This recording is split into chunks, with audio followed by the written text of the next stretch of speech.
नमस्कार दोस्तों, स्वागत है आपका एग्ज़ाम 300 में। आज हम मुगल साम्राज्य के बारे में पढ़ेंगे और इसी लेक्चर में पूरा मुगल साम्राज्य खत्म करेंगे। तो शुरू करते हैं। पहले जानते हैं मुगल थे कौन? तो मुगल मंगोल व तुर्की वंश के मिश्रण से उत्पन्न वंश था। इनमें माता की ओर से जो ये थे, ये मंगोल वंशी चंगेज़ खां के संबंध रखते थे तथा पिता की साइड से ये तुर्क शासक तैमूर के वंशज थे। तो यानी कि ये मंगोल, चंगेज़ खां और तुर्क तैमूर के वंशज थे। तो ये तुर्की और मंगोली हाइब्रिड ब्रीड थी। पहला मुगल शासक पढ़ते हैं बाबर। तो बाबर का जन्म 14 फरवरी 1483 को वैलेंटाइन डे वाले दिन हुआ था इसका। स्थान क्या था? अफ़गानिस्तान के फरगना प्रांत में। इसका पूरा नाम था ज़हीरुद्दीन मोहम्मद बाबर। इसके पिता का नाम क्या था? उमर शेख मिर्ज़ा। एक बार पूछा गया है कि बाबर के पिता का नाम क्या था? तो उमर शेख मिर्ज़ा। और ये क्या था? चगताई तुर्क। बाबर महज़ 12 वर्ष की उम्र में फरगना की गद्दी पर बैठा। पहली बार इसने समरकंद की विजय की। तो 1497 में बाबर ने समरकंद को जीता, मगर शीघ्र ही उसने नगर त्याग दिया क्योंकि वहाँ पे कुछ था ही नहीं, ना पैसा था, ना रसद था, तो लूट में इसका कुछ मिला ही नहीं और इसकी जो सेना थी उसका खर्चा भी नहीं निकल पाया। जब बाबर फरगना के लिए लौटता, इससे पहले ही उज़्बेकों ने उसके सौतेले भाई जहांगीर मिर्ज़ा को फरगना की गद्दी पर बैठा दिया। इस प्रकार बाबर से समरकंद भी चला गया और फरगना भी चला गया क्योंकि फरगना में तो कुछ था ही नहीं।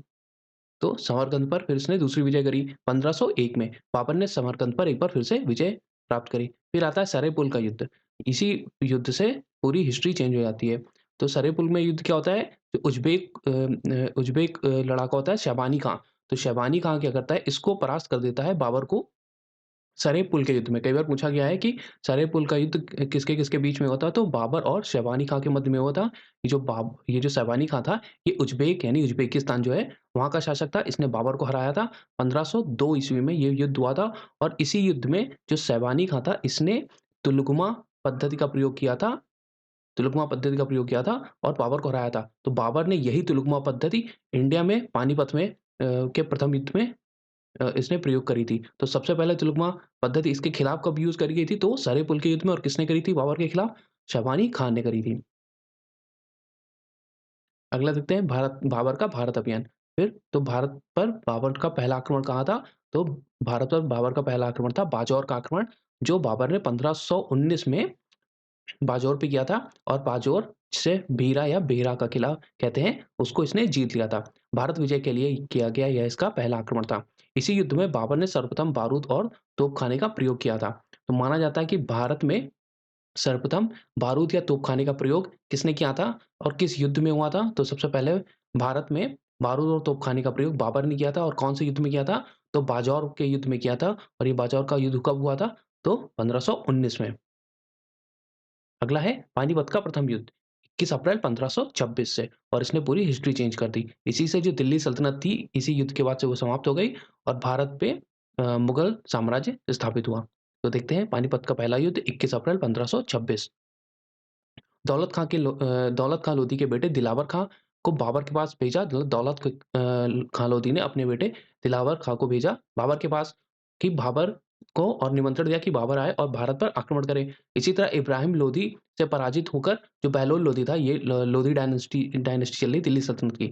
तो इब्राहिम लोधी ने से पराजित होकर जो बहलोल लोधी का लड़का था, वो था आलम खां लोधी। वो भी बाबर के पास पहुँच गया काबुल कि अपनी मदद माँगी और भारत पर आक्रमण के न्योता देना। इसी समय राणा सांगा का दूत भी बाबर के पास पहुँचा और बाबर को दिल्ली आक्रमण के लिए न्योता दिया। तो 3 लोगों ने उसको बुलाया था, बाबर को न्योता दिया था दिल्ली पर आक्रमण करने के लिए। पहला था दौलत खां, उसने अपने पुत्र दिलावर खां को भेजा।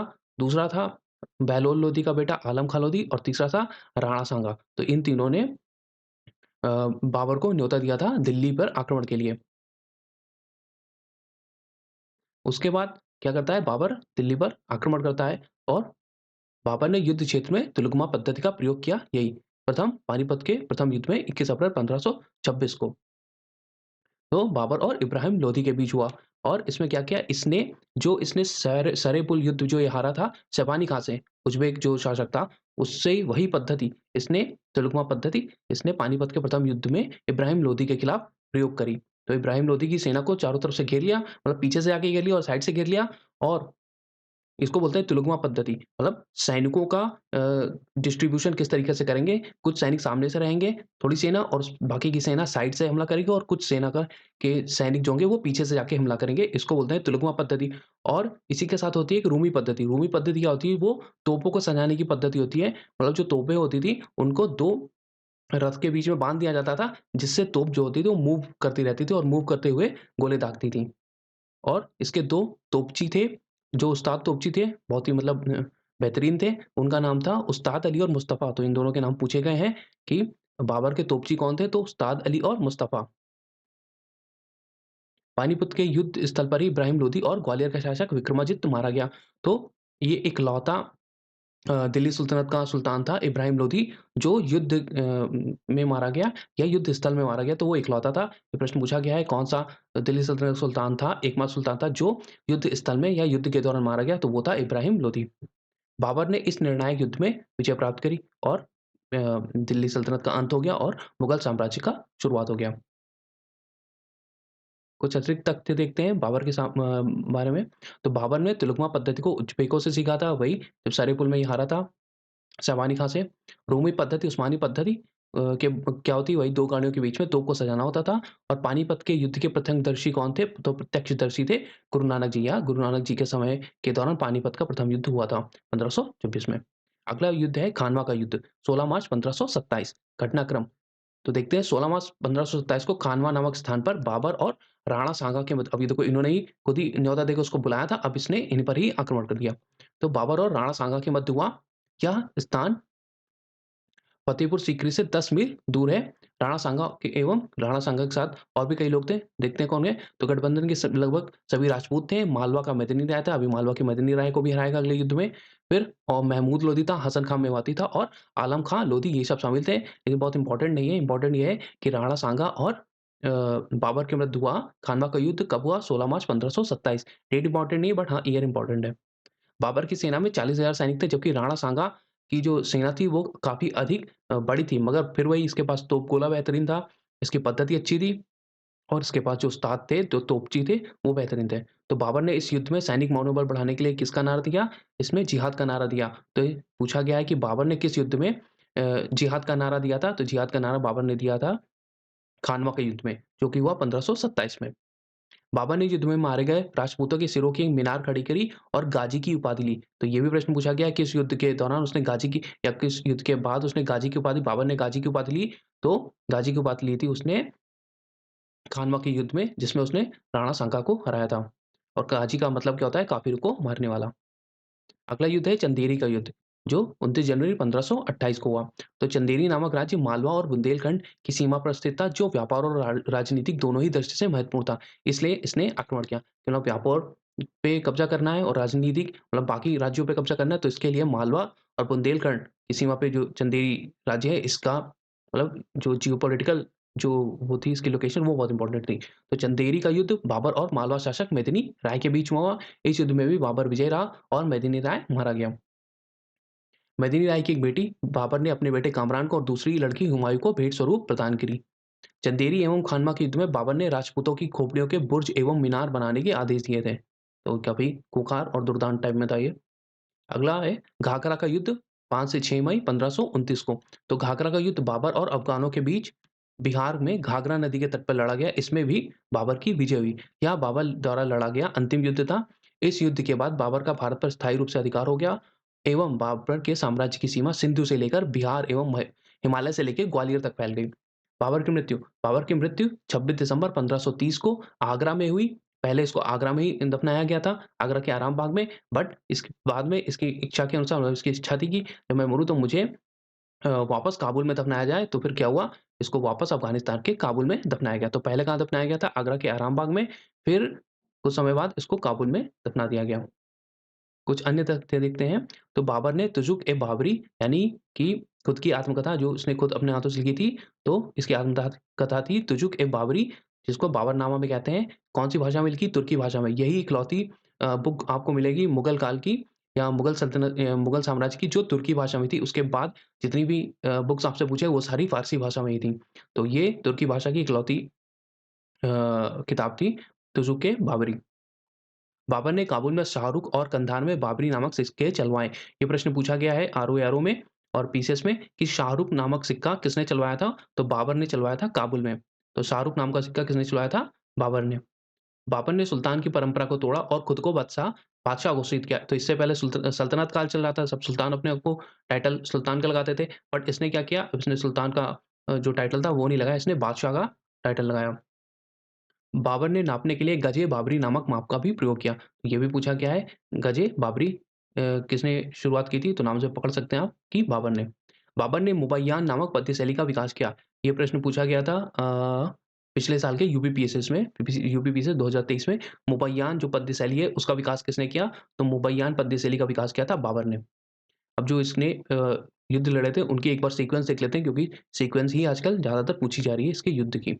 तो सबसे पहले पानीपत, तो पानी पिया, फिर खाना खाया, खानवा हो गया, फिर चाँद देखा यानी कि चंदेरी का युद्ध हो गया, ठीक है? फिर पानी पिया, खाना खाया, चाँद देखा, फिर घर यानी कि घाघरा, तो पानी पिया, खाना खाया, चाँद देखा, घर गया, फिर मर गया। तो घाघरा का युद्ध हुआ 529 में, फिर 1530 में इसकी मृत्यु हो जाती है। तो एक बार फिर से देख लो, और फिर से देखते हैं, पानीपत का प्रथम युद्ध हुआ 1526 में यानी कि पानी पिया, 1526 में इसने और खाना खाया 1527 में, फिर चाँद देखा 1528 में, फिर घर गया 1529 में यानी कि घाघरा का युद्ध और 1530 में मृत्यु हो गई।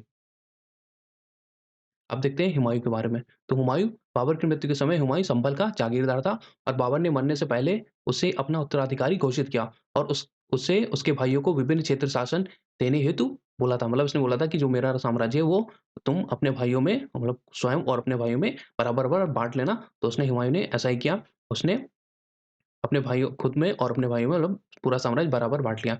तो उसके अनुसार क्या हुआ, हुमायूँ को दिल्ली और आगरा का इलाका मिला, कामरान को काबुल और कंधार का मिला, अस्करी को संभल का मिला और हिंदाल को अलवर का मिला। एक बार इसके भाइयों के नाम ही पूछे गए हैं मल्टीपल उसमें, तो इसके भाई कौन-कौन से थे? तो हुमायूँ खुद था, फिर कामरान था इसका भाई, अस्करी था और हिंदाल था। हुमायूँ का राज्याभिषेक कहाँ हुआ? तो आगरा में हुआ। कालिंजर पर आक्रमण, इसका पहला अभियान देखते हैं। तो कालिंजर पर आक्रमण किया हुमायूँ ने 1531 में। हुमायूँ का पहला अभियान बुंदेलखंड के कालिंजर के विरुद्ध था। कालिंजर का शासक था प्रताप रुद्र देव और यह अभियान असफल रहा। इसलिए इम्पोर्टेंट है क्योंकि इसमें जो हुमायूँ था उसकी हार हो जाती है। तो कौन से में हार होती है? कालिंजर पर आक्रमण 1531 में। तो प्रताप रुद्रदेव इसको हरा देता है। दूसरा है दोहरिया का युद्ध 1532 में। यह युद्ध हुमायूँ और अफ़गान शासक महमूद लोधी के बीच हुआ। इसमें हुमायूँ की जीत होती है। अगला है चुनार चुनार पर घेरा 1532 में। तो इसमें चुनार का शासक शेर खां, जो अभी यही आगे चल के शेरशाह सूरी बनेगा, इसका अधिकार था, ये चुनार पर अधिकार था। हुमायूँ क्या करता है 4 महीने तक इस चुनार के जो चुनार का किला होता है उसको घेरे रहता है, मगर शेर खां तब भी हार नहीं मानता। दूसरी तरफ क्या करता है गुजरात का जो शासक होता है बहादुर शाह, उसका दबाव राजस्थान पे पड़ने लगता है। ऐसी स्थिति में हुमायूँ क्या करता है कि जो चुनार का शासक था, शेर खां या शेरशाह सूरी उसके साथ समझौता कर लेता है और अपने लड़के कुतुब खां के नेतृत्व मतलब तो समझौता कर लेता है। तो शेर खां क्या कहता है कि ठीक है, तुम मेरा ये जो किला है इसको छोड़ दो, तो मैं तुम्हारी सेना में अपने लड़के के नेतृत्व में एक छोटी-सी सेना भेज दूँगा। तो वो क्या कहता है शेरशाह सूरी या शेर खां अपने लड़के कुतुब खां को उसके नेतृत्व में एक छोटी-सी सेना हुमायूँ की सेवा में भेज देता है। अगला युद्ध है चौसा का युद्ध, जो अब होता है इसके शेर खां यानी कि शेरशाह सूरी और हुमायूँ के बीच। तो चौसा का युद्ध ये पूछा गया है, चौसा का युद्ध 27 जून 1539 में 39 में होता है। यह युद्ध अफ़गान शासक शेर खां या शेरशाह सूरी और हुमायूँ के बीच हुआ। इसमें हुमायूँ पराजित होता है और इसी युद्ध के बाद शेर खां जो था वो शेरशाह सूरी की या शेरशाह की उपाधि धारण करता है। तो पूछा गया है कि शेरशाह सूरी ने शेरशाह की उपाधि किस युद्ध के दौरान ली या किस युद्ध के बाद में ली? तो वो था चौसा का युद्ध 27 जून 1539 में। अब इस युद्ध में क्या होता है, इस युद्ध में शेरशाह सूरी इनको इतना मारता है कि ये क्या करते हैं, डर के मारे गंगा में कूद जाते हैं घोड़े सहित गंगा में कूद जाते हैं हुमायूँ और इनकी जो फिर इनकी जान बचाता है एक भिश्ती होता है जो मतलब केवट होते हैं, वो जान बचाता है इनकी जिसका नाम होता है निज़ाम। तो बाद में जब ये वापस आता है 1545 के आस-पास तब ये इसको 1 दिन का बादशाह बनाता है इसी निज़ाम को। तो एक बार इसका नाम पूछा गया था जिस भिश्ती ने इसकी जान बचाई थी हुमायूँ की, उसका नाम क्या था? तो उसका नाम था निज़ाम। चौसा नामक यह स्थान वर्तमान में बिहार प्रदेश के बक्सर जिले में है। अब अगला युद्ध है बिलग्राम का युद्ध जो 1540 में हुआ। ईयर याद रखिए, डेट इतनी ज़रूरी नहीं है। तो बेलग्राम का युद्ध कब हुआ? 1540 में। यह युद्ध शेरशाह सूरी एवं हुमायूँ के बीच लड़ा गया। इसमें फिर से हुमायूँ बुरी तरह पराजित होता है। इससे पहले वाले में भी शेरशाह सूरी ने इसको हराया था, चौसा वाले युद्ध में। उसमें तो जान बचाने के लिए गंगा में कूद जाता है घोड़े सहित। फिर अगला होता है बेलग्राम का युद्ध। तो बेलग्राम का युद्ध इसमें क्या होता है? हरदोई के पास है ये, यूपी में हरदोई के पास। तो बेलग्राम का युद्ध में क्या है? 1540 में इसमें शेरशाह सूरी इसको फिर हराता है और ये क्या करता है, ये इंडिया ही छोड़ के भाग जाता है, मतलब भारत छोड़ के वापस सिंध भाग जाता है। इतना ही ज़्यादा मतलब हतोत्साहित हो जाता है। तो शेरशाह सूरी ने दिल्ली और आगरा पर अधिकार कर लेता है, 2 लगातार इनको युद्ध हराता है और ये इंडिया छोड़ के भाग जाता है। तो पूरे जो दिल्ली और आगरा रीजन होता है, जिसपे हुमायूँ का अधिकार होता है, तो उसपे कब्ज़ा कर लेता है शेरशाह सूरी और सूरवंश की स्थापना करता है। हुमायूँ ने 1555 में ईरान के शाह तथा बैरम खाँ की मदद से पुनः सिंहासन प्राप्त किया। तो समझ लो ये 1540 में आता है, फिर 15 साल बाद वापस 1555 में वापस आता है, तब ये वापस जीतता है दिल्ली दिल्ली का राज्य। उसके बाद मतलब अब ये 15 साल तक सूरवंश होता है, तो सूरवंश देख लेते हैं, जिसे द्वितीय अफ़गान राज्य कहते हैं। तो प्रथम अफ़गान राज्य किसने चालू किया था? वो था बहलोल लोदी, जो लोदी वंश था, वो अफ़गानी थे और दूसरा द्वितीय अफ़गान राज्य किसने चालू किया था? तो शेरशाह सूरी ने। पिलग्राम के युद्ध में हुमायूँ को हराकर शेरशाह सूरी ने सूरवंश की स्थापना की। इसका नाम शेरशाह सूरी, इसके पिता का नाम हसन सूर, शासन वर्ष 1540 से 1545 तक, मतलब सिर्फ़ शेरशाह सूरी राज करता है। उसके बाद उसके जो डिसेंडेंट होते हैं वो। तो शेरशाह के बचपन का नाम क्या था? फरीद था। कई बार पूछा गया है, शेरशाह के बचपन का नाम फरीद था। बिहार के सूबेदार बिहार खाँ लोहानी ने फरीद को शेरशाह की उपाधि दी थी। ये भी पूछा गया है कि इसको शेरशाह की उपाधि, शेर खाँ की उपाधि किसने दी थी? तो बिहार खाँ लोहानी ने। बहार खाँ मोहम्मद शाह की मृत्यु के बाद शेर खाँ उसकी पत्नी से विवाह कर लेता है और बिहार का शासक बन जाता है। फिर शेर खाँ ने चौसा, जो अभी हमने पढ़ा है 1539 में, चौसा के युद्ध में हुमायूँ को हराता है और वो घोड़े सहित नदी में कूद जाता है। फिर इस युद्ध के बाद, यानी चौसा के युद्ध के बाद 1539 में वो शेर खाँ जो है वो शेरशाह की उपाधि धारण करता है, तो शेरशाह सूरी उसका नाम हो जाता है। फिर बेलग्राम के युद्ध 1540 में होता है, उसमें फिर हुमायूँ को हराता है और हुमायूँ वो इंडिया छोड़ के वहाँ सिंध भाग जाता है। तो दिल्ली स जो भी दिल्ली का एरिया या दिल्ली सल्तनत बोल सकते हो, उसपे इसका शेरशाह सूरी का कब्ज़ा हो जाता है। और दिल्ली में द्वितीय अफ़गान राज्य की स्थापना होती है। अब देखते हैं 1544 में शेरशाह ने मेवाड़ के शासक मालदेव पर आक्रमण किया। कहाँ? मेवाड़ पे आक्रमण किया। मालदेव तो मारा जाता है, मगर उसके 2 क्या बोलते हैं, राजपूत सरदार होते हैं, जैता और कुप्पा।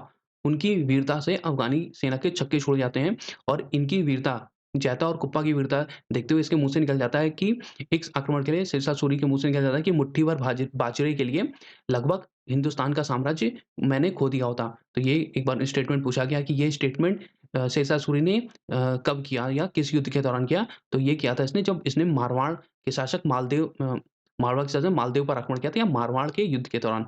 और किसने बोला था? शेरशाह सूरी ने। क्या बोला था? कि मुट्ठी भर बाजरे के लिए मैंने लगभग हिंदुस्तान का साम्राज्य खो दिया होता। आगे देखते हैं 1545 में शेरशाह सूरी ने अपना अंतिम अभियान कालिंजर के विरुद्ध किया, या कालिंजर अभियान किया, जहाँ पे इसकी मृत्यु हो जाती है। उस समय कालिंजर का शासक कौन था? कीरत सिंह, ये पूछा गया है। जो अंतिम अभियान था शेरशाह सूरी का कालिंजर, उसमें उस समय का कालिंजर का शासक कौन था? वो था कीरत सिंह। तो उसमें क्या होता है कि जब ये कालिंजर का युद्ध चल रहा होता है, उसी बीच में ये उक्का नामक आग्नेयास्त्र चला रहा होता है।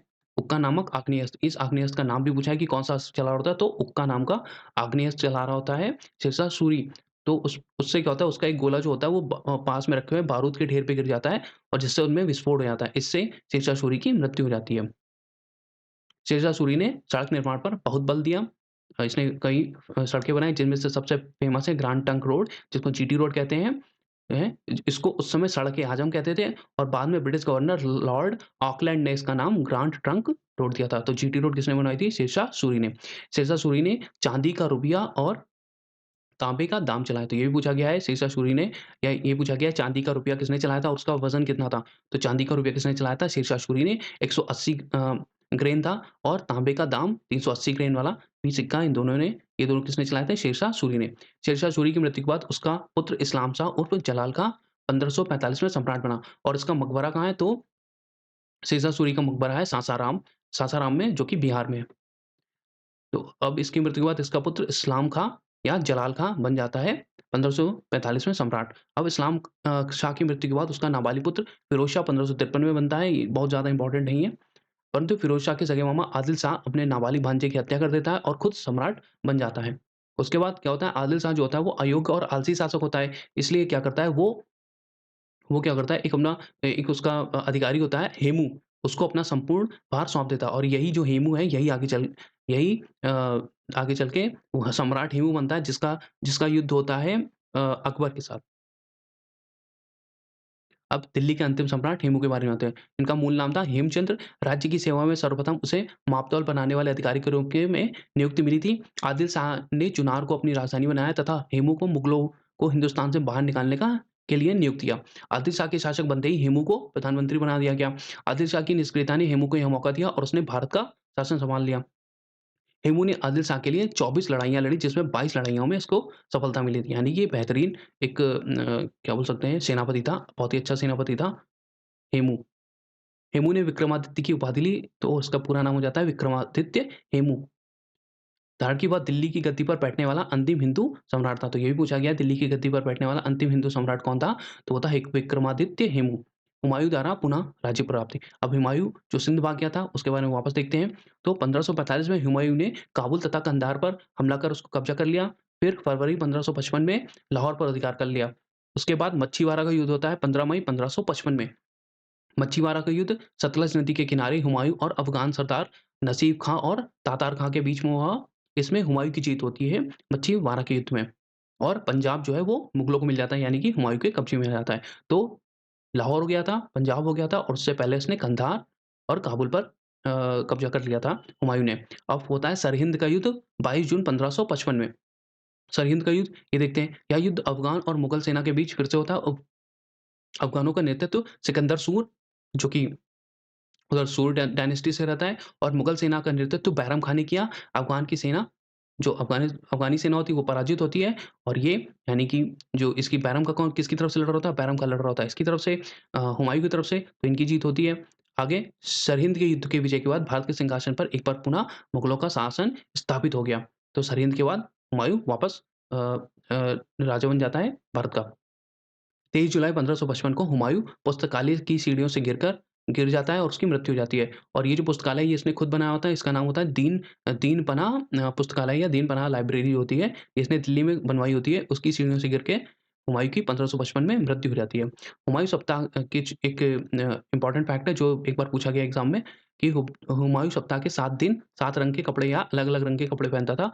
तो पूछा गया कि कौन-सा शासक था जो सप्ताह के सातों दिन अलग-अलग रंग के कपड़े पहनता था? तो वो हुमायूँ था। हुमायूँ एकमात्र मुगल शासक था जिसने अपना साम्राज्य भाइयों में बाँटा था। ये भी सही है। अगला है अकबर। अकबर के बारे में देखते हैं। तो अकबर का जन्म स्थान था सिंध के अमरकोट में।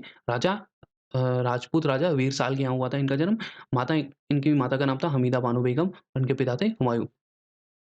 ये पंजाब के कालानौर में होता है जब इसको सूचना मिलती है कि इसके पिता यानी कि हुमायूँ की मृत्यु दीन पनाह की सीढ़ियों से गिर के हो गई है। तब इसको 14 फरवरी 1556 को ही पंजाब के कालानौर जो कि गुरदासपुर के पास में है, इसका राज्याभिषेक होता है और अकबर को राजा बना दिया जाता है। बैरम खाँ को अकबर का वज़ीर नियुक्त किया जाता है क्योंकि उस समय इसकी अल्प आयु होती है। बैरम खाँ से पूर्व अकबर का संरक्षक कौन था? वो था अस्करी।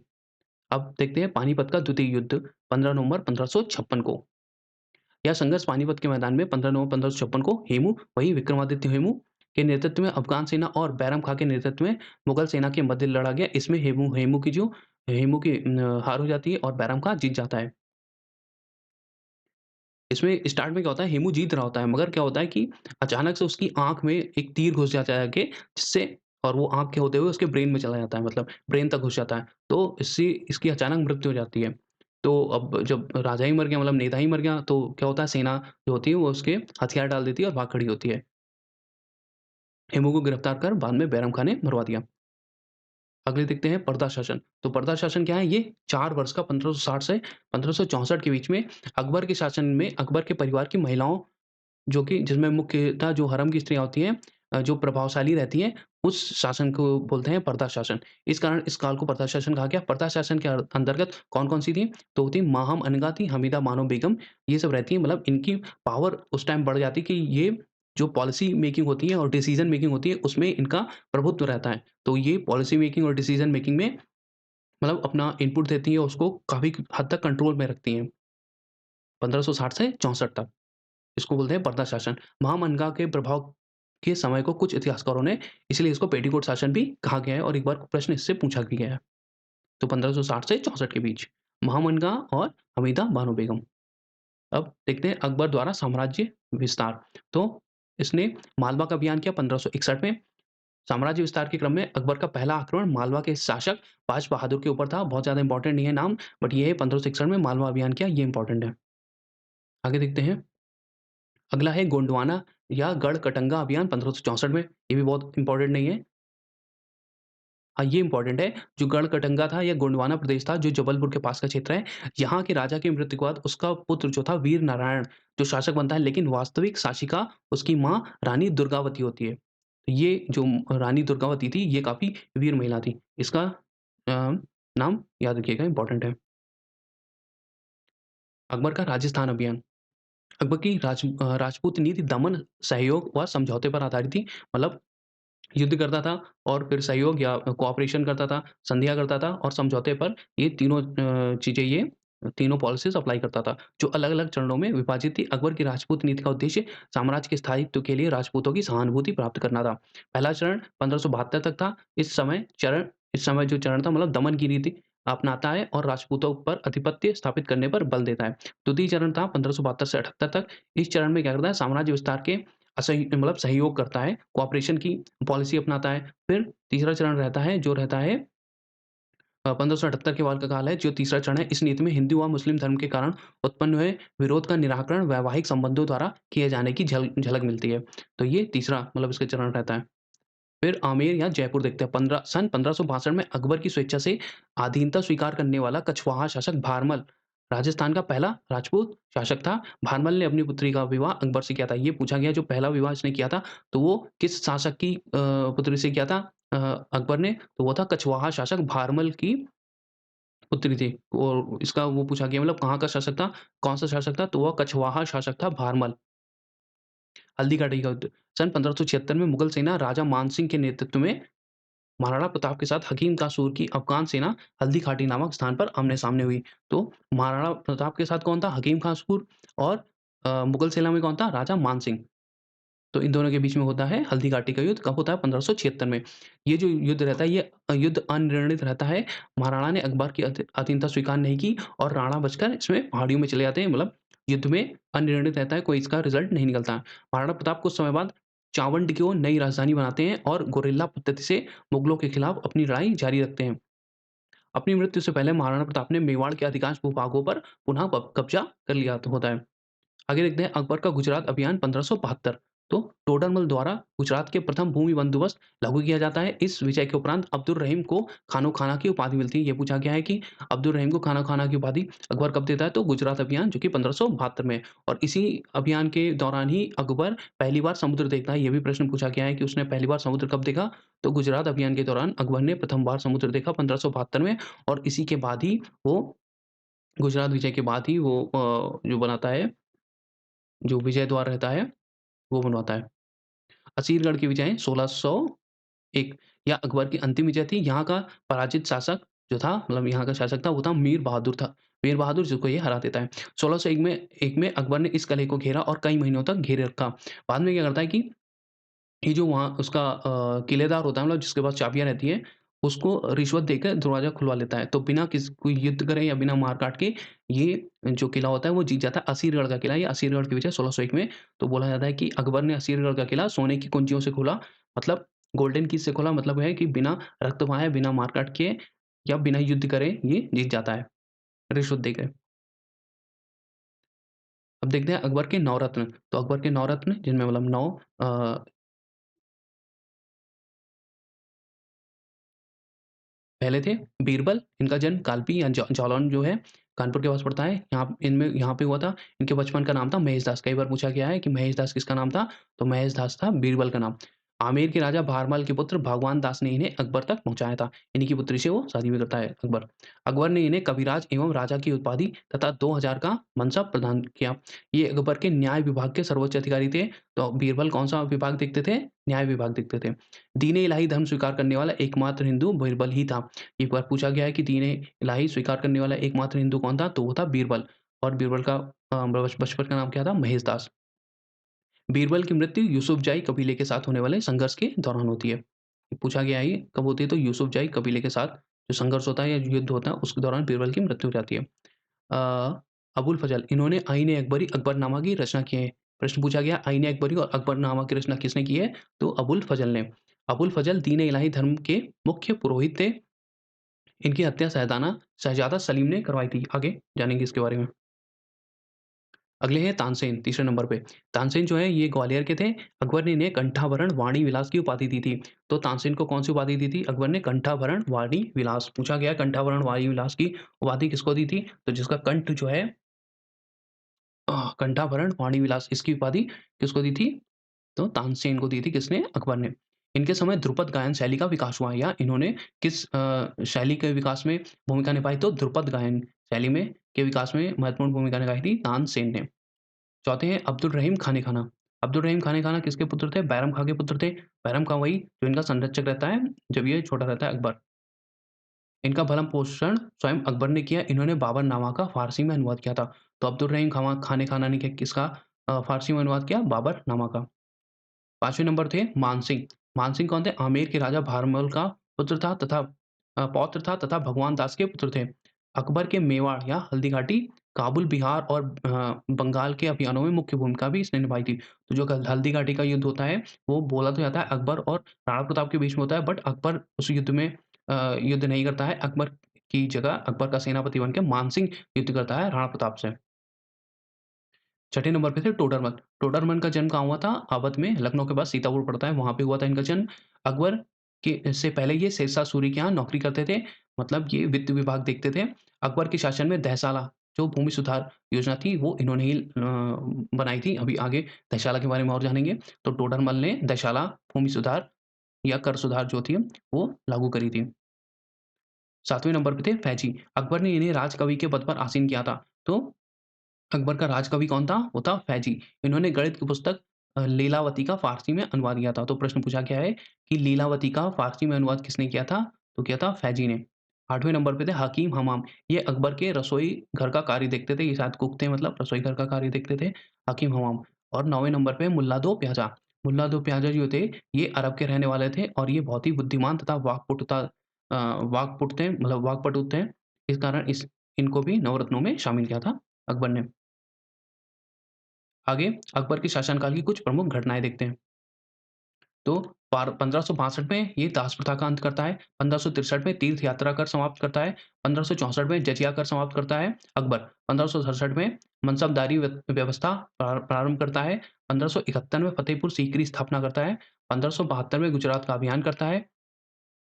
गुजरात का अभियान 1572 पूछा गया है और इसी अभियान के दौरान इसने पहली बार समुद्र भी देखा अकबर ने। 1575 में इबादत खाने का निर्माण करवाता है, 1579 में मजहर की घोषणा करता है, मतलब धर्म से रिलेटेड जितने भी वो मैटर्स होते थे उनको अपने अंडर में कर लेता है। अपने आप को मतलब सर्वोच्च जो अधिकारी है वो घोषित कर देता है धर्म से रिलेटेड जो भी मैटर होते हैं उनमें, वही मजहर की घोषणा 1579 में। फिर 1582 में तहसाला प्रणाली लागू करता है जो टोडरमल के द्वारा विकसित करी जाती है और दीन इलाही जो धर्म होता है इसने चलाया होता है उसकी घोषणा करता है। तो 1582 में तहसाला प्रणाली लागू करता है अकबर और दीन इलाही जो धर्म है उसकी शुरुआत करता है 1582 में और 1583 में इलाही संवत की स्थापना करता है। जो इम्पोर्टेंट है वो एक बार फिर से देख लेते हैं। 1562 में दास प्रथा का अंत करता है, 1563 में तीर्थ यात्रा कर समाप्त करता है, मगर सबसे ज़्यादा जो पूछा गया है वो है 1564 में जजिया कर का जो समाप्त करता है अकबर। तो अकबर ने जजिया कर को समाप्त कब किया? 1564 में। 1571 में फतेहपुर सीकरी की स्थापना करता है, 1572 में गुजरात का अभियान करता है, 1575 में इबादत खाने का निर्माण और 1579 में मजहर की घोषणा, 1582 में तहसाला प्रणाली लागू करवाता है और दीन इलाही धर्म जो है अकबर वो उसको चलाता है और 1583 में इलाही संवत की स्थापना करता है। अब अकबर की धार्मिक नीति देखते हैं। अकबर की धार्मिक नीति का मूल उद्देश्य रहता है सार्वभौमिक सहिष्णुता। अकबर ने इस्लामी सिद्धांत के स्थान पर सुलह कुल की नीति अपनाई। सुलह कुल की नीति क्या है? तो सुलह कुल का अर्थ है सभी धर्मों को महत्व देना, आदर करना और धार्मिक सहिष्णुता मतलब बनाए रखना। सूफी संतों ने सुलह कुल की नीति पर जोर दिया है। तो इसने जो ये सुलह कुल की नीति है, ये किससे इसकी इंस्पिरेशन इसको कहाँ से मिलती है? तो सूफी संतों से मिलती है। यह धार्मिक कट्टरता को कम करता है या धार्मिक कट्टरता अ, से मतलब एग्री नहीं करता है। अकबर ने इस्लाम के मूल तत्वों को समझने के लिए इबादत खाने का निर्माण करवाया उलेमाओं से धार्मिक विषयों पर मतभेद समाप्त करने के लिए इसने मजहर की घोषणा पत्र जारी किया और खुद को मतलब धर्म से रिलेटेड जो जितने भी मैटर थे उनमें अपने आप को सर्वोच्च अथॉरिटी बना देता है। सभी धर्मों में सामंजस्य स्थापित करने के लिए अकबर ने दीन-ए-इलाही धर्म की स्थापना की और ये कब करता है दीन-ए-इलाही की स्थापना तो करता है 1582 में।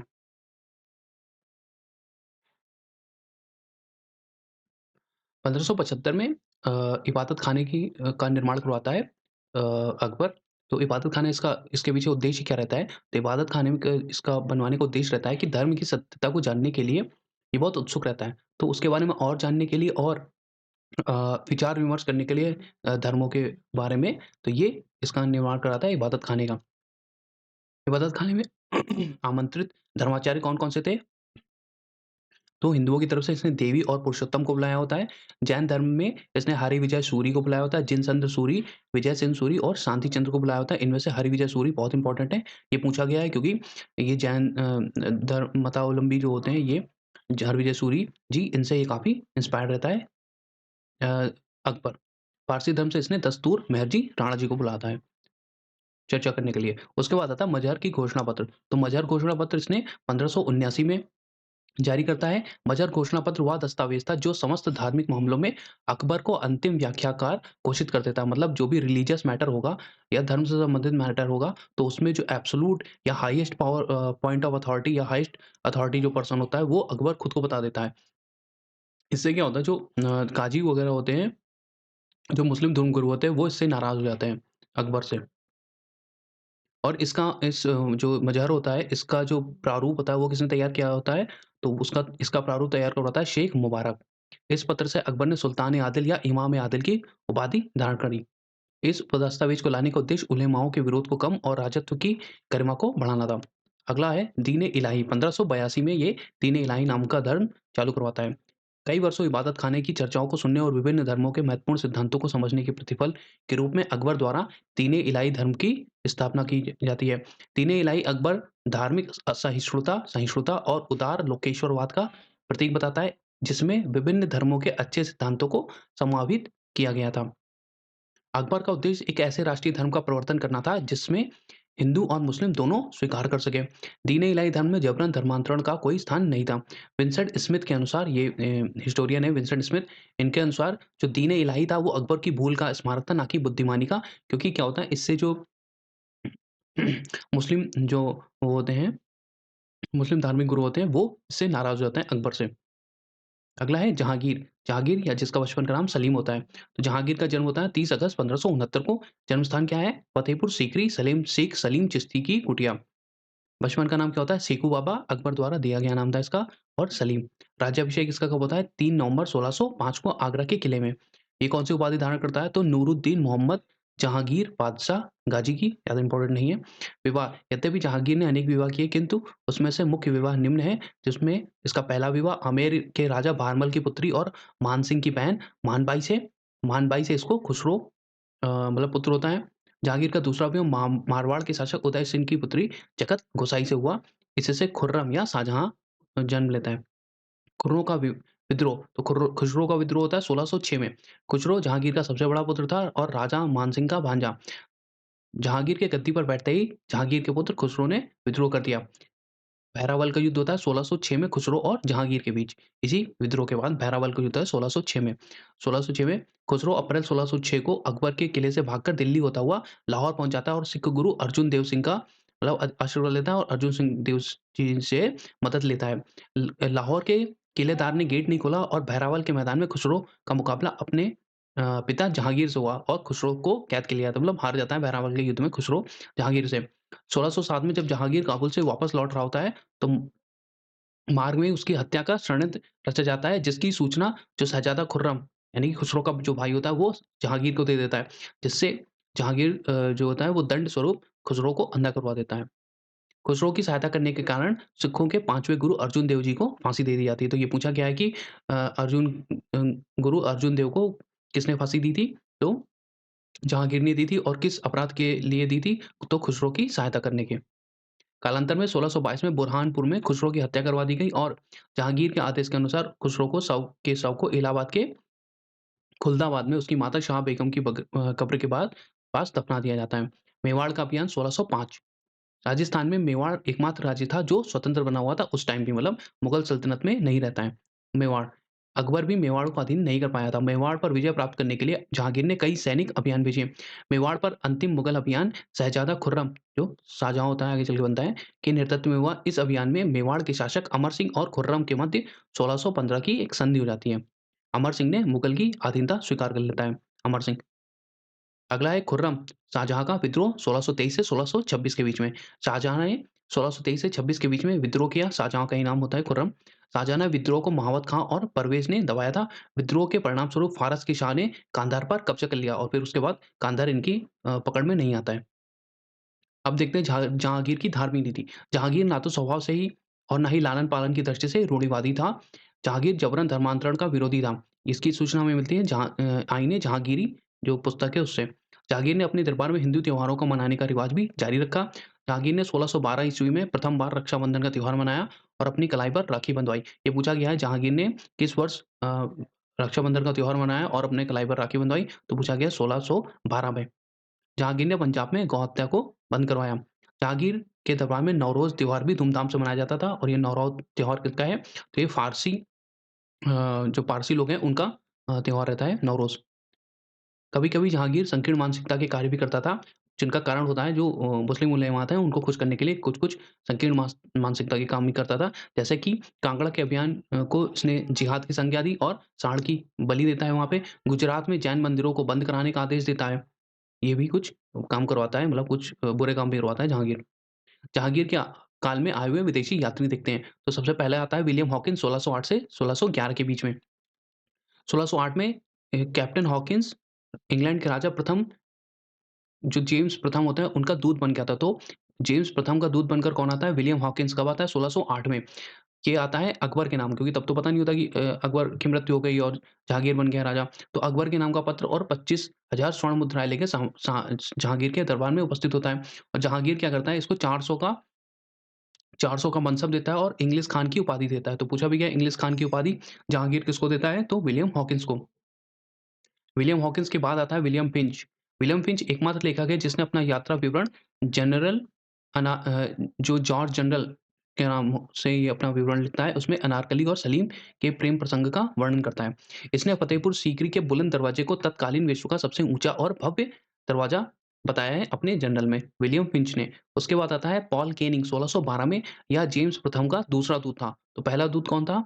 कैप्टन हॉकिंस, दूसरा दूत था पॉल केनिंग। उसके बाद आता है विलियम एडवर्ड 1615 में। फिर आता है थॉमस रो 1615 में।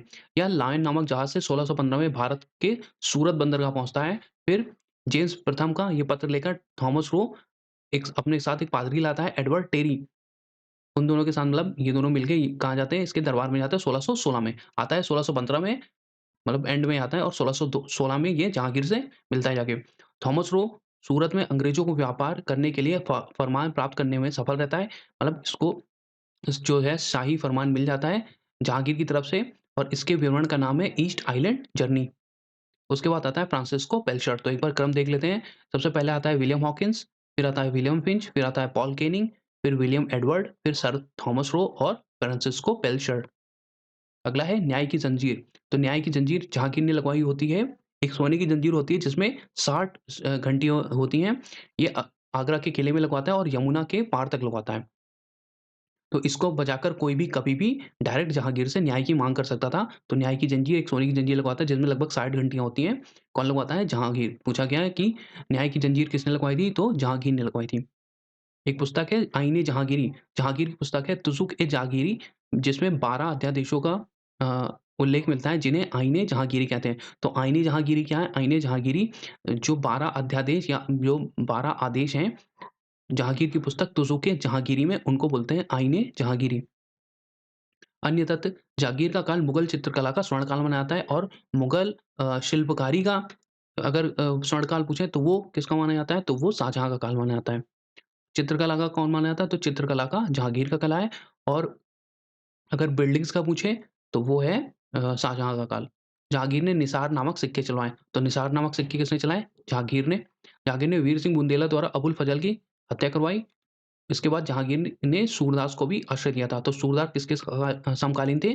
तो जहांगीर जहांगीर के समकालीन थे। और तुलसीदास किसके थे? तुलसीदास थे अकबर के समकालीन। जहांगीर की मृत्यु कश्मीर से लौटते हुए 7 नवंबर 1627 को भीमवार नामक स्थान पर जहांगीर की मृत्यु हो गई और उसे लाहौर के निकट एक बाग में दफना दिया जाता है। लाहौर में शाहदरा नामक स्थान पर नूरजहां ने उसका एक सुंदर स्मारक बनवाया। तो इसकी समाधि कहाँ है? लाहौर के शाहदरा में। जहांगीर की 2 ही शासक हैं जिनकी जो समाधि है या मकबरा है वो इंडिया से बाहर है। मुगल डायनेस्टी के। पहला है बाबर जिसका काबुल में है मकबरा, और दूसरा है जहांगीर जिसका है लाहौर के शाहदरा में। अगला शासक है शाहजहाँ। शाहजहाँ का जन्म होता है 5 जनवरी 1592 को। इसका मूल नाम क्या होता है? खुर्रम होता है। इसकी माता का नाम क्या होता है? जगत गोसाई, जिनका दूसरा नाम जोताबाई या भानुमति है। ये गद्दी पर कब बैठता है? 24 फरवरी 1628 को। जहांगीर की मृत्यु के समय शाहजहाँ दक्षिण में रहता है, दक्षिण के अभियान में बिज़ी रहता है। शाहजहाँ के ससुर जो होते हैं आसफ खां और दीवान अबुल हसन ने खुसरो के लड़के दावर बख्श को सिंहासन पर बैठा दिया, क्योंकि ये दक्षिण में विजय अभियान पे लगा होता है। तो शाहजहाँ ने फिर जब वापस आता है, उसको पता चलता है कि पिता की मृत्यु हो गई है, तो ये अपना राज्य क्लेम करने वापस आता है और द्वार पक्ष जो होता है उसकी हत्या कर देता है और सिंहासन पर कब्जा कर लेता है। आगे देखते हैं शाहजहाँ ने राजधानी आगरा से दिल्ली स्थानांतरित करी। अभी तक जो भी राजकाल चल रहा था मुगल सल्तनत का, वो कहाँ से हो रहा होता है? वो हो रहा होता है आगरा से। अब शाहजहाँ क्या करता है? शाहजहाँ कैपिटल को ट्रांसफ़र करता है आगरा से दिल्ली वापस। इसका साम्राज्य विस्तार देखते हैं। शाहजहाँ ने सबसे पहले अहमदनगर को जीतकर मुगल साम्राज्य में मिलाया और बाद में गोलकुंडा के शासक कुतुब शाह ने मुगलों से संधि कर ली। तो पहले इसने किसको जीता? पहले इसने अहमदनगर को जीता, फिर गोलकुंडा को मुगल साम्राज्य में मिलाया। गोलकुंडा के बाद बीजापुर की संधि को विवश किया। तो एक बार क्रम पूछा गया है, सबसे पहले अहमदनगर को मिलाया, फिर गोलकुंडा को और फिर बीजापुर को। अहमदनगर, गोलकुंडा और फिर बीजापुर। शाहजहाँ के काल में कंधार अंतिम रूपों से मुगलों से छिन गया। उसके बाद भारत में कभी मतलब ये मुगल डायनेस्टी या भारत का पार्ट नहीं बन पाया। तो किसके काल में कंधार जो था अंतिम रूप से इंडिया से कट गया था? तो शाहजहाँ के काल में। शाहजहाँ की धार्मिक नीति देखते हैं। शाहजहाँ ने सिजदा और पापोस प्रथा को समाप्त कर दिया, जो कि चालू किसने करवाई थी? ये बलबन ने चालू करवाई होती है। सिजदा जिसमें मतलब भूमि पे पूरा लेटकर महाराजा राजा को जो प्रणाम करना होता है, अभिवादन करना होता है, और पायबोस क्या होता है? जो राजा के कदमों को चूमना होता था। तो सिजदा और पायबोस चालू किसने करवाई थी? बलबन ने चालू कराई थी, वो तब से चालू थी। तो शाहजहाँ ने इस दोनों प्रथाओं को, सिजदा और पायबोस को बंद करवाया था। शाहजहाँ ने चहार तस्लीम की प्रथा भी शुरुआत की, ये लगभग सिजदा की तरह ही होती थी। तो चहार तस्लीम इसने चालू करवाई थी। शाहजहाँ ने इलाही संवत को समाप्त कर हिजरी संवत चलवाया था। तो इलाही संवत किसने चलवाया होता है? अकबर ने इसको समाप्त करता है और हिजरी संवत चलवाता है शाहजहाँ।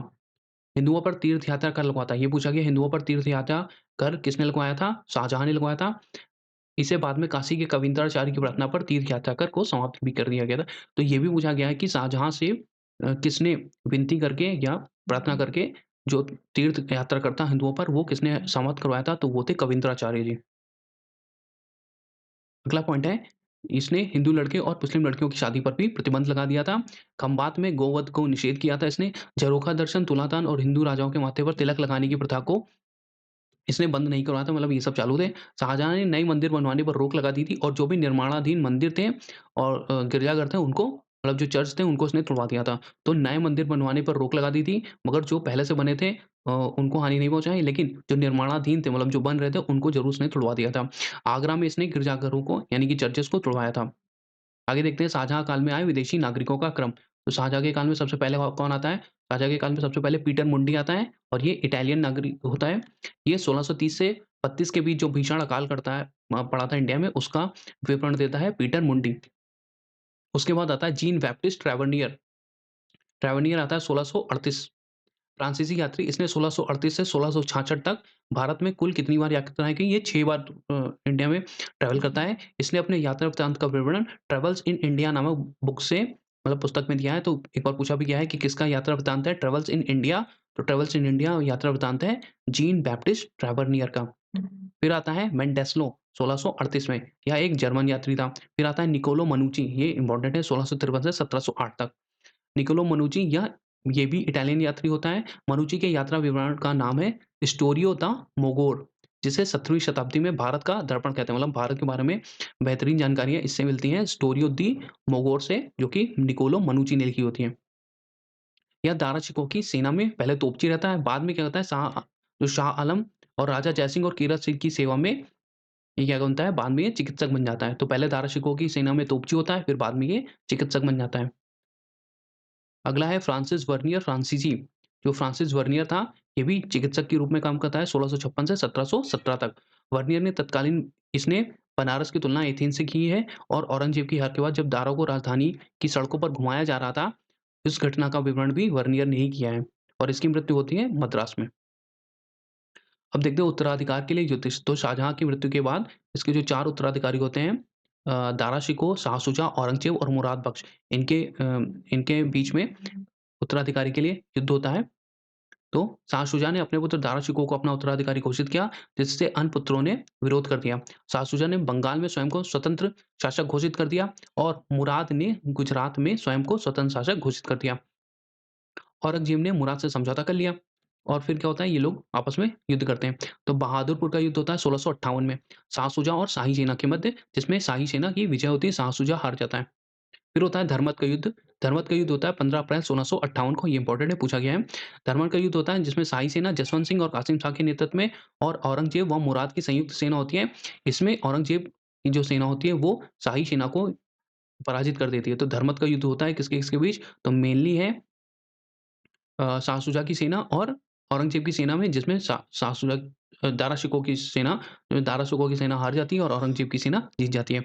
उसके बाद होता है सामूगढ़ का युद्ध 1658 में ही 29 मई, जिसमें दारा शिकोह की जो सेना होती है और औरंगजेब की सेना, इनके मध्य युद्ध युद्ध होता है सामूगढ़ में। फिर दारा शिकोह फिर हार जाता है और औरंगजेब क्या करता है, मुराद को बंदी बनाकर उसकी हत्या करवा देता है।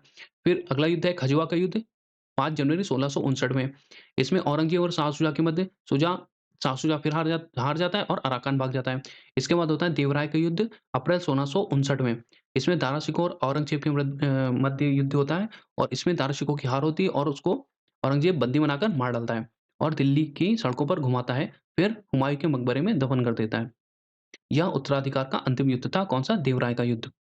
अब देखते हैं शाहजहाँ की मृत्यु कैसे हुई? तो शाहजहाँ ने अपने जीवन के अंतिम वर्ष 8 वर्ष आगरा के किले में शाह बुर्ज में एक बंदी की भाँति व्यतीत किए। मतलब इसका ही पुत्र औरंगज़ेब इसको बंदी बना लेता है, शाहजहाँ को। उसकी पुत्री जहाँआरा उसके अंत तक सेवा करती रही। पूछा गया है कि उसके अंत के 8 वर्षों में किसने उसकी सेवा की थी शाहजहाँ की? तो वो थी उसकी पुत्री जहाँआरा। 1666 ईस्वी में अपनी प्रिय की याद करते हुए, ताजमहल को निहारते हुए 74 वर्ष की आयु में शाहजहाँ की मृत्यु हो जाती है। शाहजहाँ को ताजमहल में उसकी प्रिय पत्नी की कब्र के निकट साधारण नौकरों द्वारा ही दफना दिया जाता है। अगला शासक है औरंगजेब। तो औरंगजेब जन्म कब होता है? 3 नवंबर 1618 को। इसका जन्म स्थान क्या है? दोहद, जो कि उज्जैन के पास है, एमपी में। इसकी माता का नाम था मुमताज़ महल। उपाधि, कौन-सी उपाधि धारण करता है? तो ये बहादुर की, जो इसको शाहजहाँ देता है। फिर ज़िंदापीर की उपाधि रहती है इसके पास, शाही दरवेश और आलमगीर की। तो 2 उपाधियाँ इसकी इम्पोर्टेंट है, एक ज़िंदापीर की, एक आलमगीर की। तो आलमगीर और ज़िंदापीर किसकी उपाधि हैं? औरंगजेब की। अगला देखते हैं, ये एक इकलौता मुगल कालीन शासक था जिसका 2 बार राज्याभिषेक होता है।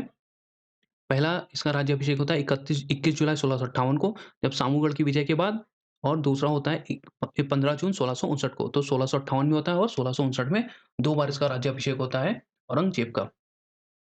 औरंगजेब कुरान की नकलें तैयार करता था और टोपियाँ सिलता था।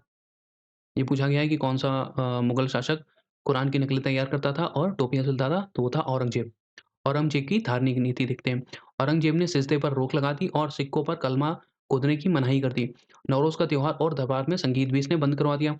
औरंगजेब खुद तो वीणा का अच्छा वादक था, मगर इसने संगीत पर प्रतिबंध लगवा दिया था। औरंगजेब ने झरोखा दर्शन, तुलादान, ज्योतिषी से जंतरी बनवाना, ये सब चीज़ें बंद करवा दी थी। एक बार पूछा भी गया है प्रश्न कि औरंगजेब कौन-सा वाद्य यंत्र बजाता था? तो वीणा बजाता था। होली व मुहर्रम में सार्वजनिक रूप से जो प्रदर्शन जो होते हैं, उसपे इसने रोक लगा दी थी। दरबारियों के रेशमी वस्त्र पहनने पर भी इसने रोक लगा दी। औरंगजेब ने गुजरात के कई मंदिरों को नष्ट करवाया, जिसमें कि सोमनाथ मंदिर भी शामिल है। तो सोमनाथ मंदिर किसने नष्ट करवाया था? औरंगजेब ने।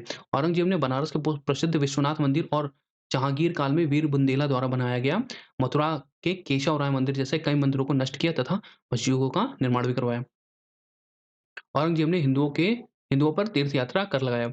औरंगजेब ने जजिया कर लगाया तथा इसमें स्त्रियों, मानसिक रुग्ण व्यक्तियों, सरकारी नौकरों तथा मुफ़लिस या जिनके पास संपत्ति नहीं होती थी, उनको छूट प्रदान करी, मगर इसने जजिया कर लगाया था। जजिया कर किस प्रकार का कर था? तो ये आयकर नहीं था, बल्कि संपत्ति कर था। तो ये पूछा गया है कि किस प्रकार का कर था? तो एक संपत्ति कर था और इसने दोबारा से लगवाया था औरंगज़ेब ने। औरंगज़ेब के शासनकाल के सभी सूबों में मुहतसिब नामक अधिकारियों को नियुक्त किया गया और इनका काम क्या होता था मुहतसिब का? तो मुहतसिब का काम ये होता था कि ये सुनिश्चित करते थे कि लोग शरीयत के अनुसार जीवन जिएँ। सार्वजनिक स्थानों पर शराब और भांग जैसे मादक द्रव्यों का सेवन ना करें और जो शरीयत के अनुसार मतलब जो क्रियाकलाप है वो करें। तो मुहतसिब नामक अधिकारी ये देखता था। अब देखते हैं औरंगज़ेब की मृत्यु। 4 मार्च 1707 में दौलताबाद में औरंगज़ेब की मृत्यु हो गई। उसे दौलताबाद से 4 मील दूर शेख जैम उल हक की मज़ार के निकट दफ़ना किया गया। तो उसका मकबरा कहाँ है? दौलताबाद के पास। अब थोड़ा दारा शिकोह के बारे में जानते हैं। दारा शिकोह ने कौन-सी उपाधि ली थी? तो दारा शिकोह की उपाधि थी शाह बुलंद इकबाल की। दारा शिकोह शाहजहाँ के पुत्रों में सबसे बड़ा था और उसका सबसे प्रिय पुत्र था। दारा सूफ़ी परंपरा के कादरी संप्रदाय से संत मुल्ला शाह का शिष्य भी था। ये पूछा गया है किससे मतलब इंस्पायर था? तो कादरी संप्रदाय से वो इंस्पायर था। दारा की धार्मिक सहिष्णुता की नीति के कारण लैनपुल ने उसे लघु अकबर कहा है या छोटा अकबर कहा है। औरंगज़ेब दारा शिकोह को रईस उल मुलाहिद या अपधर्मी शहज़ादा कहता था। दारा की महत्वपूर्ण रचनाएँ देख लेते हैं। तो दारा शिकोह की महत्वपूर्ण रचनाएँ हैं नज्म उल बहरीन और सीर अकबर। नज्म उल बहरीन इसका अर्थ होता है 2 महासागरों का मिलन। ये इसने किसके कॉन्टेक्स्ट में कहा है? तो हिंदू-मुस्लिम एकता के प्रतीक के कॉन्टेक्स्ट में इसने कहा है नज्म उल बहरीन 2 महासागरों का मिलन। और दूसरी है सीर अकबर। सीर अकबर में इसने 52 जो उपनिषद हैं, उनका फ़ारसी अनुवाद किया था इसने। तो 52 उपनिषदों का फ़ारसी अनुवाद जो है, वो इसने किया था सीर अकबर के नाम से। नज्म उल बहरीन, सीर अकबर किसकी महत्वपूर्ण रचना है? दारा शिकोह की। औरंगज़ेब से उत्तराधिकार के युद्ध में हारने के पश्चात 30 अगस्त 1659 को इसकी हत्या करवा दी गई थी।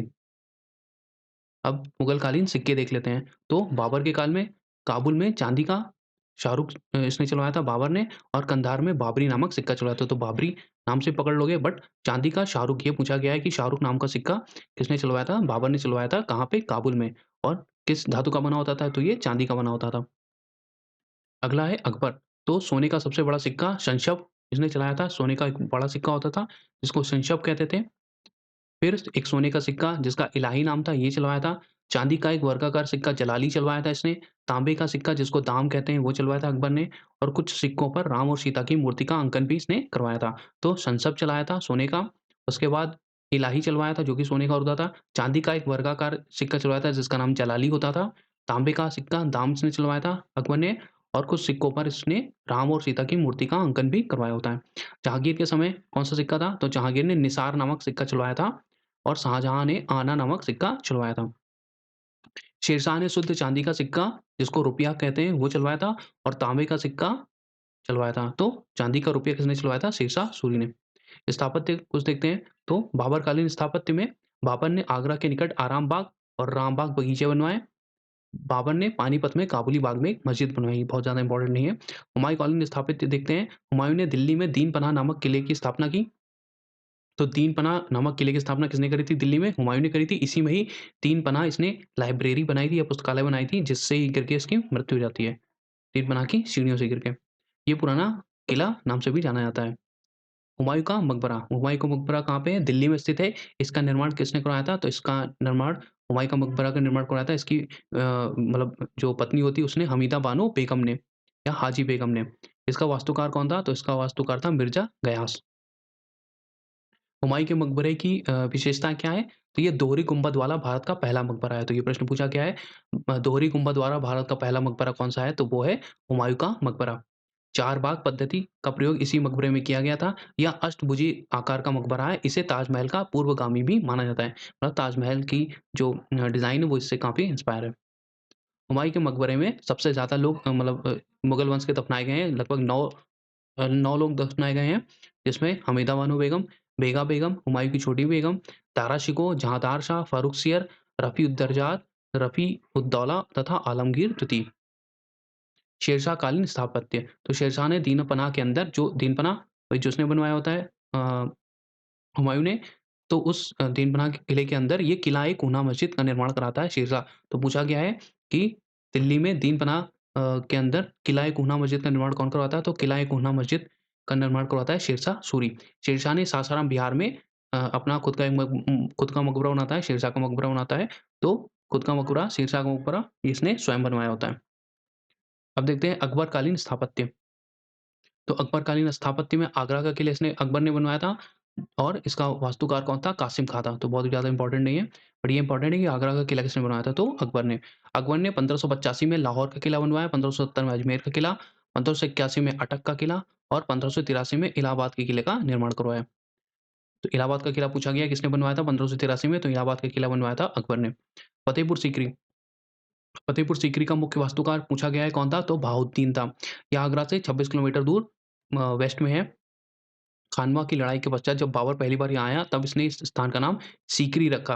मगर अकबर को संतान प्राप्ति के बाद अकबर ने इसका नाम सीकरी के आगे फतेहपुर जोड़ दिया, फतेहाबाद तो हो गया फतेहाबाद सीकरी। बट फिर जब इसने जब गुजरात विजय करी तो इसका नाम हो गया फतेहपुर सीकरी। 15 अकबर ने लगभग 15 वर्षों तक इसे अपनी राजधानी बनाया, लेकिन पानी की कमी वहाँ पे हो गई तो इस कारण ये वापस दिल्ली राजधानी बना लिया। अब देखते हैं फतेहपुर सीकरी में स्थित इमारतें कौन-कौन सी हैं। तो बुलंद दरवाज़ा जो अकबर ने बनवाया था कब? 1571 में। गुजरात विजय की स्मृति में अकबर ने इसका निर्माण करवाया बुलंद दरवाज़े का 1531 में। इसके दरवाजे पर ईसा मसीह से संबंधित कुछ पंक्तियाँ भी लिखी हुई हैं और इसकी ऊँचाई कितनी है? तो 55 मीटर। ये प्रश्न पूछा गया कितनी ऊँचाई है? तो 55 मीटर है। बुलंद दरवाजे की ऊँचाई 1571 में फतेहपुर सीकरी में किसने बनवाया था? अकबर ने बनवाया था गुजरात विजय की स्मृति में। अगला है पंचमहल या हवा महल जिसको बोलते हैं। ये पिरामिड आकार के 5 मंजिला भवन है। इसमें मीना बाज़ार लगाई जाती थी, जिसमें राज परिवार से जुड़ी महिलाएँ खरीदारी करती थी। किसमें? पंचमहल या हवा महल में। फिर है दीवान-ए-आम, फिर है दीवान-ए-खास और जोधाबाई का महल, जो कि फतेहपुर के भवन में सबसे बड़ी इमारत है। तो सबसे बड़ी इमारत कौन-सी है? जोधाबाई का महल। फिर है बीरबल का महल और अबुल फज़ल का महल। तो ये सब पूछा गया है कि ये सब कहाँ पे है? तो फतेहपुर सीकरी की में है। कौन-कौन सी इमारतें? एक बार फिर से देख लेते हैं। बुलंद दरवाज़ा है, पंचमहल है जिसको हवा महल कहते हैं, दीवान-ए-आम है, दीवान-ए-खास है, जोधाबाई का महल है, बीरबल का महल है और अबुल फज़ल का महल है। इसके अलावा इबादत खाना है, शेख सलीम चिश्ती का मकबरा है, इस्लाम शाह का मकबरा है तथा जामा मस्जिद है। जामा मस्जिद को ही फतेहपुर का गौरव भी कहते हैं। आगे देखते हैं जहांगीरकालीन स्थापत्य। तो जहांगीर के समय स्थापत्य पर अधिक बल नहीं दिया गया क्योंकि जो जहांगीर था ये चित्रकला का मतलब पेंटिंग का ज़्यादा शौकीन था, तो इसने पेंटिंग पे ज़्यादा बल दिया, स्थापत्य पर नहीं।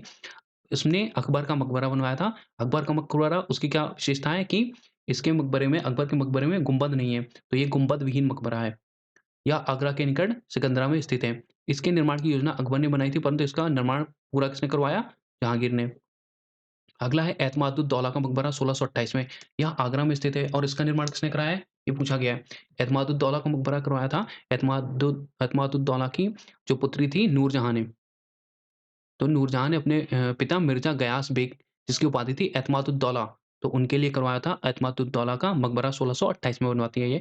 और ये पूर्ण तरह संगमरमर से बना हुआ भारत का प्रथम स्थापत्य भवन है या भारत की पहली पूर्णतया संगमरमर से बनी हुई बिल्डिंग कौन-सी है? तो वो है एतमादुद्दौला का मकबरा, जो 1628 में बनाई गई थी। किसने बनवाई थी? नूरजहाँ ने बनवाई थी अपने पिता मिर्ज़ा गयास बेग के लिए। अब देखते हैं शाहजहाँकालीन स्थापत्य। शाहजहाँ का काल मुगल वास्तुकाल का स्वर्ण युग माना जाता है। तो अगर पूछे मुगल वास्तुकला का स्वर्ण युग कौन है? तो शाहजहाँ का काल है और मुगल चित्रकला का स्वर्ण युग तो वो है जहाँगीर का काल। शाहजहाँ काल में संगमरमर का सर्वाधिक प्रयोग किया गया। ताजमहल देखते हैं निर्माण 1632 से 1653 लगभग 20 साल का समय लगा। मिस्त्री कौन था? उस्ताद इंसा खां और स्थापत्यकार कौन था? उस्ताद अहमद लाहौरी। तो उस्ताद अहमद लाहौरी और इंसा खां, इनका नाम याद रखिएगा। यमुना के तट पर आगरा में शाहजहाँ ने अपनी बेगम मुमताज़ महल या अर्जुमंद बानो बेगम की स्मृति में बनवाया था। ताजमहल में ही मुमताज़ और शाहजहाँ की कब्रें भी हैं। आगरा के किले में शाहजहाँ द्वारा बनवाया गया था। इसमें बादशाह का तख्त-ए-ताउस आगरा के किला, मयूर सिंहासन भी स्थापित था। जो कि वो जब तैमूर लंग आएगा वो उठा ले जाएगा। दीवान-ए-खास आगरा में बनवाया, मोती मस्जिद आगरा में, ये सब शाहजहाँ ने निर्माण कराया है। तो दीवान-ए-खास आगरा में शाहजहाँ ने बनवाया, मोती मस्जिद आगरा में शाहजहाँ ने बनवाई, मोती मस्जिद जब दिल्ली वाला आएगा तो वो औरंगज़ेब हो जाएगा और मोती मस्जिद आगरा पूछे तो शाहजहाँ ने। लाल किला शाहजहाँ ने बनवाया था लाल पत्थर से। जामा मस्जिद दिल्ली में ये भी शाहजहाँ ने बनवाई। दीवान-ए-आम दिल्ली में, आम पूछे वो फतेहपुर सीकरी में, तो फतेहपुर सीकरी से जितनी भी बिल्डिंग रिलेटेड है, वो सब अकबर ने बनाई थी और दिल्ली में ज़्यादातर बिल्डिंग रिलेटेड है, वो सब शाहजहाँ ने बनवाई। अब देखते हैं औरंगज़ेब-कालीन स्थापत्य। तो औरंगज़ेब-कालीन स्थापत्य में औरंगज़ेब ने महाराष्ट्र के औरंगाबाद में अपनी पत्नी की याद में 1678 ईस्वी में एक बिल्डिंग बनाई थी जिसको बोलते हैं रबिया-उद-दौरानी का मकबरा या बीबी का मकबरा भी जिसको कहते हैं या इसको दक्षिण का ताजमहल भी कहते हैं या इसको ताजमहल की फूहड़ नकल भी कहते हैं। तो ये किसने बनवाई थी? तो बीबी का मकबरा या रबिया-उद-दौरानी का मकबरा किसने बनवाया था? औरंगज़ेब ने बनवाया था। कहाँ पे? महाराष्ट्र के औरंगाबाद में। और औरंगज़ेब ने 1660 में लाल किले के अंदर मोती मस्जिद का निर्माण भी कराया था। तो जब भी आपसे पूछें लाल किले के अंदर मोती मस्जिद का निर्माण किसने कराया? तो औरंगज़ेब ने। जब आपसे पूछें आगरा की मोती मस्जिद, तो आगरा की मोती मस्जिद का निर्माण किसने कराया था? शाहजहाँ ने। अब मुगलकालीन साहित्य देख लेते हैं, पुस्तकें देख लेते हैं, प्रमुख पुस्तकें और उनके लेखक या रचनाकार देख लेते हैं। तो तुजुक ए बाबरी पहले पढ़ चुके हैं कि बाबरनामा जिसको नाम है, तो ये बाबर ने खुद लिखी थी और कौन-सी भाषा में लिखी थी? तुर्की भाषा में लिखी गई थी। इसके अलावा जितनी भी बुक हैं, वो सभी फ़ारसी भाषा में लिखी गई थी, क्योंकि जो फ़ारसी थी वो मुगल काल की मतलब राजभाषा थी फ़ारसी। अब देखते हैं अकबर, अकबर के समय इसका फ़ारसी में अनुवाद हुआ जो किसने किया था? तुज़ुक-ए-बाबरी का, तो अब्दुल रहीम खान खाना ने। तो अब्दुल रहीम खान खाना ने फ़ारसी अनुवाद किया था किसका? तुज़ुक-ए-बाबरी का। हुमायूँनामा, हुमायूँनामा जो रचना है वो गुलबदन बेगम ने लिखी थी, हुमायूँ के बारे में। फिर अकबरनामा इसकी रचना अबुल फ़ज़ल ने की। अकबरनामा पूछी गई है, अकबरनामा की रचना किसने की? अबुल फ़ज़ल ने। हुमायूँनामा की रचना किसने की? गुलबदन बेगम ने। और ये जो गुलबदन बेगम है ये इसकी सिस्टर रहती है हुमायूँ की। अ, मुंतख्वाब उल तवारिख ये इसकी रचना की थी अब्दुल कादिर बदायूनी ने, पूछी गई है। मुंतख्वाब उल तवारिख किसने लिखी थी? अब्दुल कादिर बदायूनी ने। फिर मासिर आलमगीरी किसने लिखी? शाकी मुस्तैद खान ने। तो मासिर आलमगीर किसने लिखी? साकी मुस्तैद खान ने। ये सभी पीसीएस में पूछे गए हैं 2023 में। इसे मुगल राज का गजेटियर भी कहा जाता है। तो मुगल राज का गजेटियर किस पुस्तक को कहते हैं? वो कहते हैं मासिर-ए-आलमगीरी को, जिसको लिखी थी साकी मुस्तैद खान ने। और मुंतख्वाब उल तवारिख किसने लिखी? अब्दुल कादिर बदायूनी ने। अकबरनामा की रचना किसने की? अबुल फजल ने। हुमायूँनामा किसने लिखी? गुलबदन बेगम ने लिखी। और तुज़ुक-ए-बाबरी का फ़ारसी में अनुवाद किसने किया? अब्दुल रहीम खान ने। अब कुछ प्रमुख पुस्तकों के अनुवाद देख लेते हैं। तो मुगल सम्राट अकबर ने फैजी की अध्यक्षता में अनुवाद विभाग की स्थापना करवाई थी। तो पूछे कि अनुवाद विभाग की स्थापना किसने करवाई? तो अनुवाद विभाग की स्थापना करवाई थी अकबर ने। और उसका अध्यक्ष कौन था? तो वो था फैजी।